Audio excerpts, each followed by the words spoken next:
आता आपण जिथे उभे आहोत तिथे पाठीमागे जो कारखाना आहे तर म्हणजे लोकांनी जे नारळ वाढवलेला असतो मंदिरात तर त्यापासून इथं काही उपयोगी पदार्थ बनवले जातात.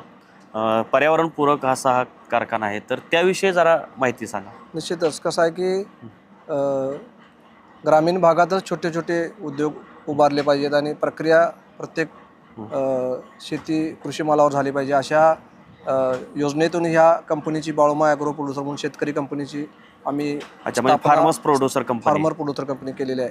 वा. त्या माध्यमातून वेगवेगळे जे शासकीय अनुदानं किंवा योजना असतील त्याचा लाभ घेत आम्ही इथपर्यंत आलेलो आहे. मात्र मध्यंतरी कोरोनाच्या काळामध्ये सगळ्यांना ज्यावेळी बॅकला जावं लागलं त्यावेळी हा 2-2.5 वर्षे कारखाना बंद होता.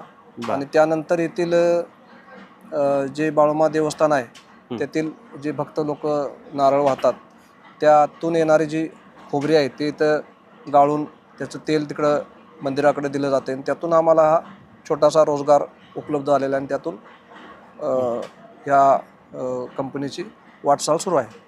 त्यात तुम्ही काय तेल वगैरे काढता ना काय ते? हा, खोबरेल तेल काढतो हां. आणि ते तिथं जे मंदिराचा आहे स्वतःचं मालकीचं त्यांना दिलं जातं. तर आम्हाला त्यातून थोडासा रोजगार उपलब्धतो आणि भविष्यात अशा प्रकारचं खोबरेल तेलाचा ब्रँड करून मार्केटिंग आणि सगळ्या एखाद्या मोठ्या मोठ्या कंपन्या असतात तशा प्रकारचं स्वतःचं आमचं कंपनीचा ब्रँड निर्माण करायचा आमचा मानस आहे. म्हणजे बाळूमामांच्या नावाने किंवा हां, तशा पद्धतीने. हो, पण स्वतः कंपनीचा हो. त्याचा बाळोमा ट्रस्ट किंवा देवालयाशी काही संबंध असणार नाही. बरोबर. आम्ही स्वतः खाजगी प्रकारे त्याचं जसं मोठमोठ्या कंपन्या पॅराशूट वगैरे अशा आहेत त्या पद्धतीनं ते आम्हाला घेऊन जायचं आहे. कारण आपण ही कंपनी शेतकऱ्यांची आहे, म्हणजे शेतकऱ्यांनी केली.